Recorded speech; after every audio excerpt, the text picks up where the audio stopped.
So let's talk about the new moon that's going to be in Libra. As you all know, new moons are more like introspective, internal times. It's really about going within and asking ourselves like how we internally, are dealing with the current energies that are going on. And since that new moon is going to be in Libra, and the sun's in Libra, Mercury and Venus are in Libra, it's just a huge concentration of, we need to be aware of the lesson of balance, which it's so much energy all about this that it's kind of what's making it difficult for us to achieve it. But we pulled this motherfucking bitch, the Magician. Which, again, I brought the Magician up in the What's the Mood Monday card that we are reading where we pulled the Ace of Wands. Because, again, it's this one energy that's coming up.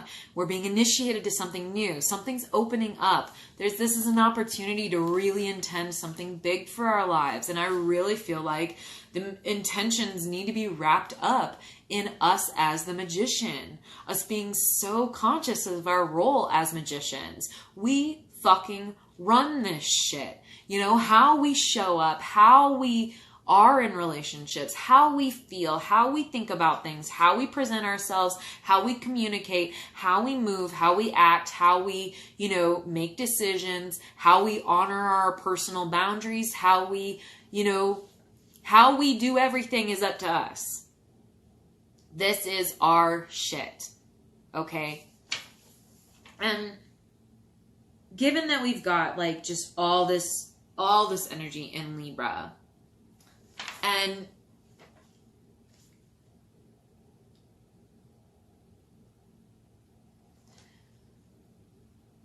okay, so the sun is conscious, the moon is subconscious. So this is understanding, that there has to be a balance struck of understanding between the conscious mind and the subconscious mind and the roles that they play. And it's interesting to note, again, like how we keep talking about in nature, there's no real perfect balance, or at least it's not a, sustainable, maintainable state. So how we are operating is 5% conscious mind and 95% subconscious. So to understand that is to recognize that we have to actively pull more consciously the stuff that we need to change, and understand, that balance in the subconscious and how that works and what that rules and what we have to do to compensate. Do you know what I mean? To bring that into harmony. So for 95% of our lives, we're being ruled by these unaccessible by our conscious mind movements. We have to consciously intend as much as fucking possible, to move in a new way that illustrates we believe what we are consciously setting our minds to.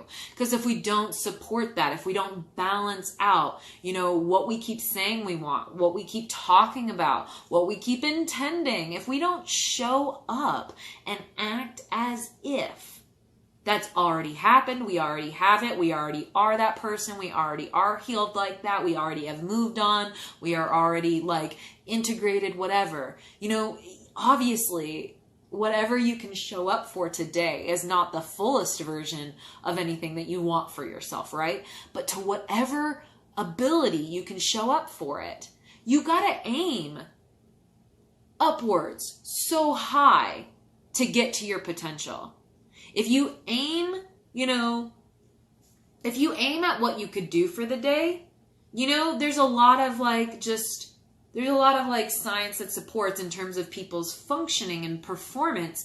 When we aim above what we could do, we are more likely to hit the maximum capacity of what we could do. When we aim for we're like, oh, let's aim for something moderate or whatever, you may hit that goal, but there's a bigger chance that you won't even hit that because you've created almost a story about what a reasonable limit for you is.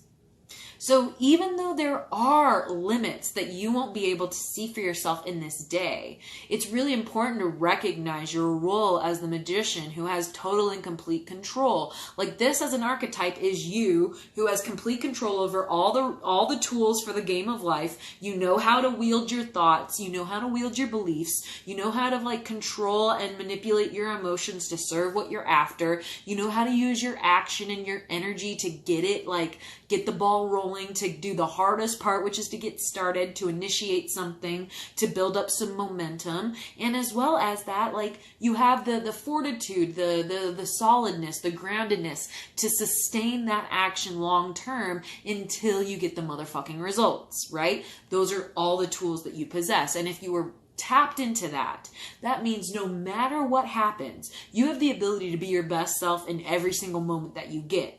Because there is a perceived limit to what you could be. But if you're aiming at the magician, if you're believing, I have full and complete control over what I think. I have full and complete control over my emotional states here. I have full and complete control over how I move and how I continue to move and how I continue to stay focused. Even though you have limits in every single day, like, and you might run out of the amount of willpower that you've got. We've learned that willpower is a limited resource every single day. You know, you get to the end of how much you can exercise. And the same with emotional dexterity. You know, so many things can happen that you're just now frazzled and you have no more control of your emotional state. You know, that happens.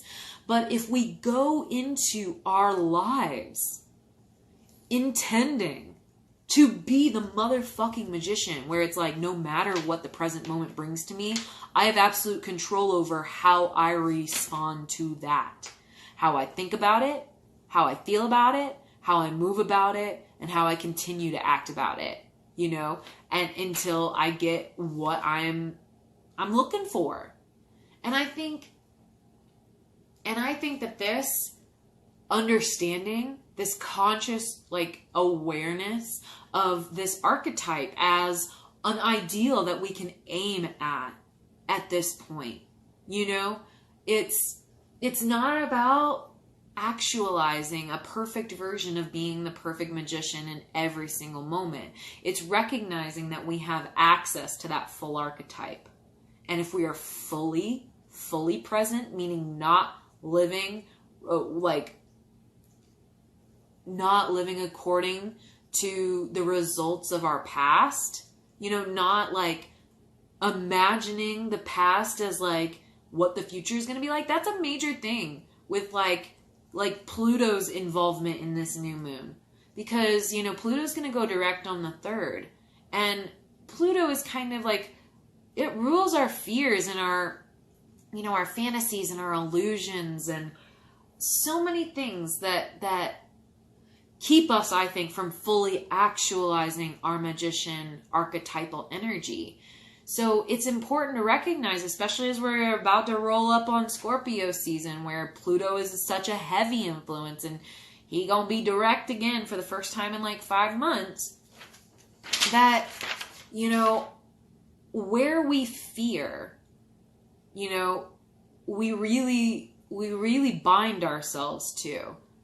What we fear in life is what puts our hands behind our back, takes a tool, you know, and hides it from plain sight, you know, spins us around so we can't see that the table is accessible to us. It always is. The tools are always there. But if you're not looking at it,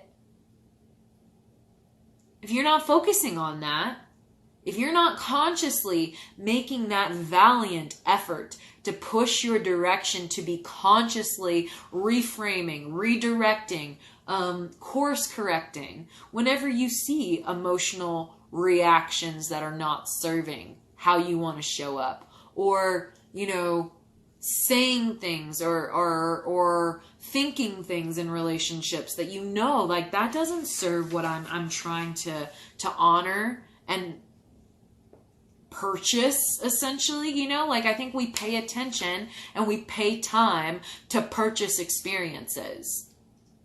I really believe that. So if you are paying attention or you're not paying attention to your tools, your accessibility to energy, accessibility to, your power. If you're not paying attention to that, you are not purchasing the experience of that.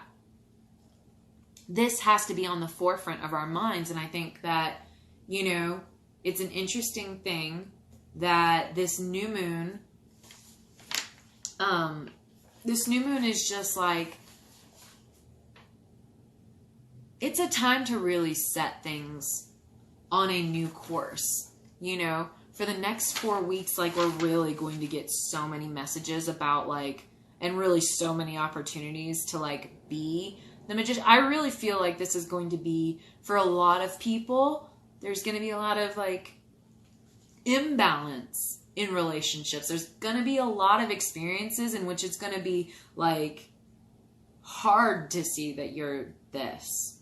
That's kind of what training is all about. It's about being put in situations where, you have to be ultra conscious and ultra aware to be able to bring yourself back to this state and to claim your ownership and your responsibility and your power in this moment.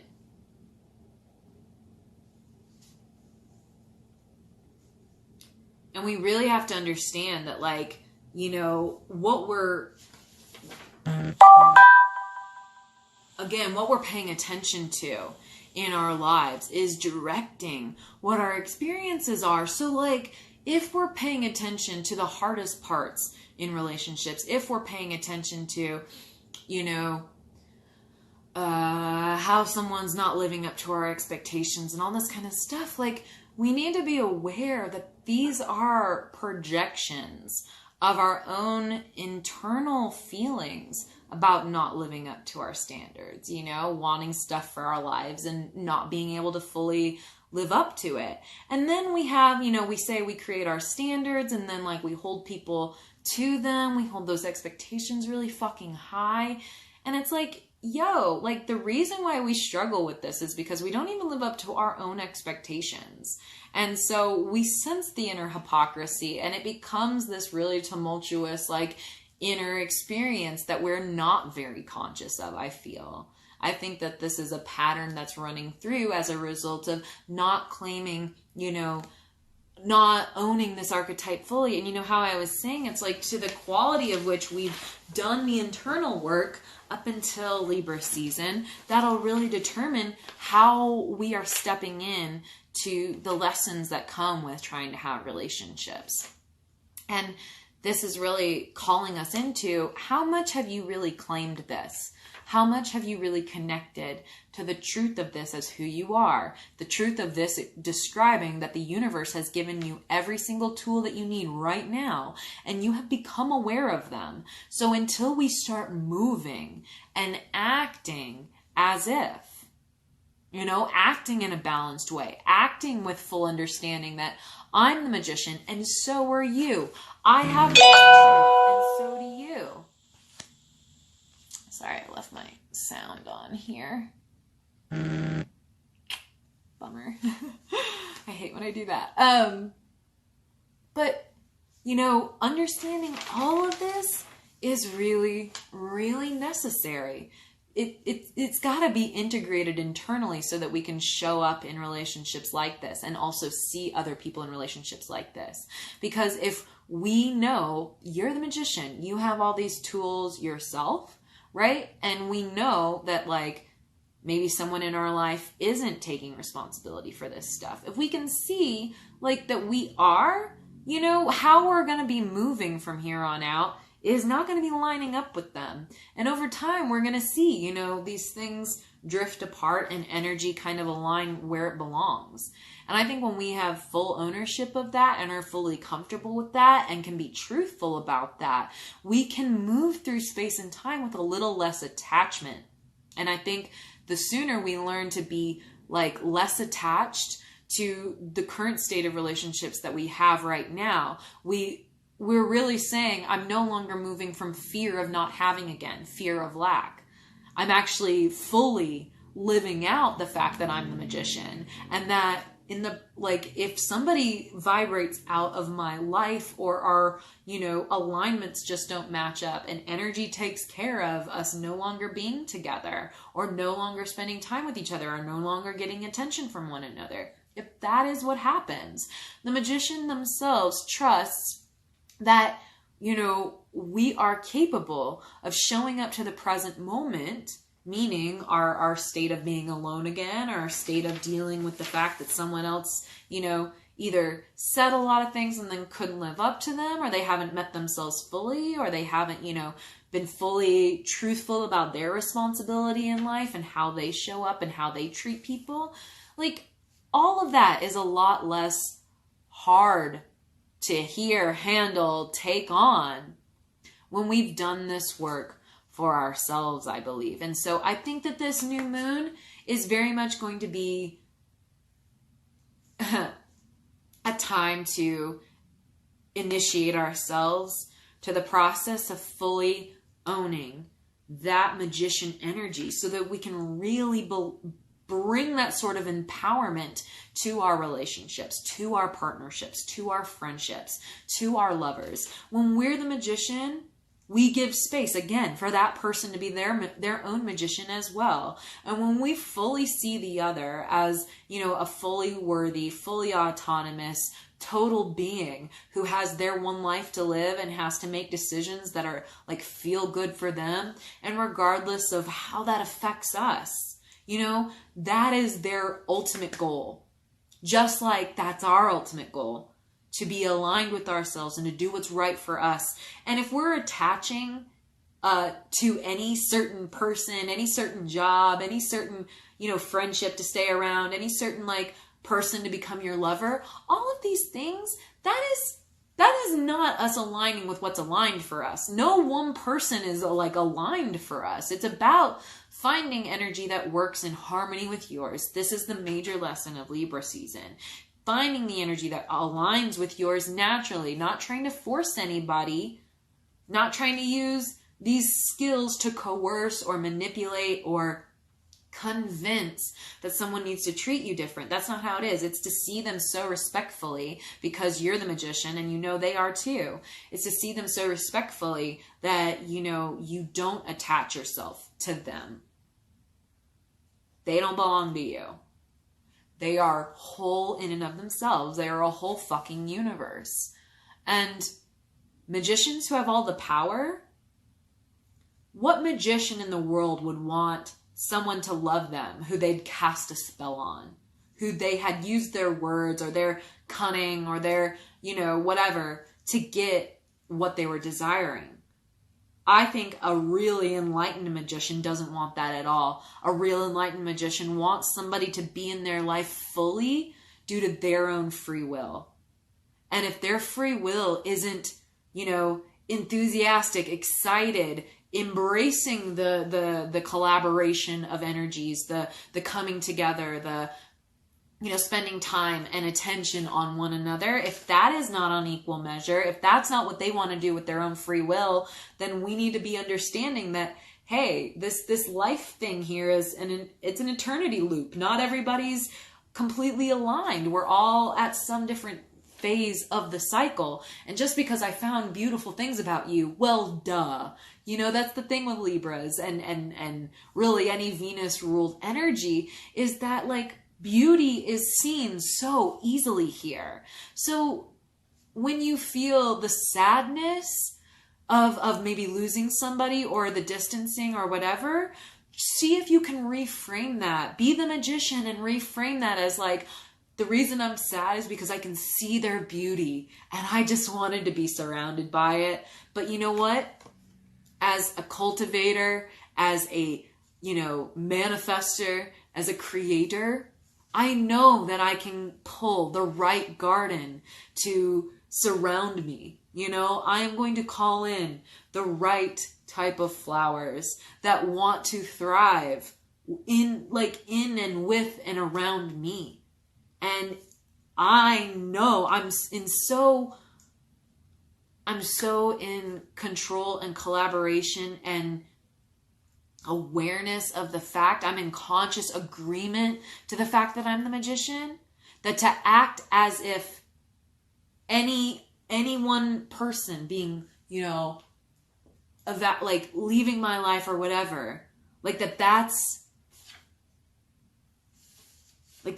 means something about me or my ability to bring in something better. Like, you know, that's just, when we are really initiated to the teachings of the magician, the awareness, the consciousness downloads that come with the magician, which is what I believe we're all being asked in whatever capacity really makes the most sense for us. Whatever your relationship to the magician could be right now, that is what we're being invited to intend for ourselves for the next 4 weeks with this new moon cycle, is that we will actualize true magician energy within, so that we can bring that to the table with others. Because, dude, if you're going to show up as the magician, you're going to be calling in witches, wizards, and magicians yourself, other magic makers, other people who want to create.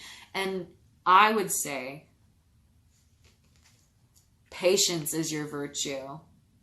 When you stay aligned with your truth and you are willing to say no without the negative story, you know, just for your own self and for their selves, right? Like, if you notice there's these overlaps, because sometimes somebody else will be attached to you and you're the one who notices, but they're still treating you like, oh, I want this. But you can see, like, our truths, they are not lining up perfectly. They're not harmonious together. You saying, no, I'm not going to allow you to give up what you truly want, or to pretend to me that what you want lines up with my shit. Like, I'm not going to allow that, because together then we'll create something that is disjointed and discombobulated and disassociated. And cognitive dissonance is one of those things that I think creates tons of anxiety in human beings. And so many people get into relationships for the wrong reason, because they don't want to be alone, or because, you know, this person checks off a couple of, like, you know, really surface level boxes, you know, and immediately we're miserable in those situations because we have a cognitive dissonance. Something in our heart is not aligned with that person's heart. And because we're choosing to stay in that situation, we feel that disconnect in our body. And that really, really manifests as anxiety, which then we start to get really, like, fucked up about, and we start projecting it on the other person. We think they're the source of our anxiety, when it's like, no, you haven't been willing to stand up for your truth. And no, you have not been willing to count yourself as a conscious and responsible creator enough to say no when something isn't working for you, to say no when the materials available are not what you want to be working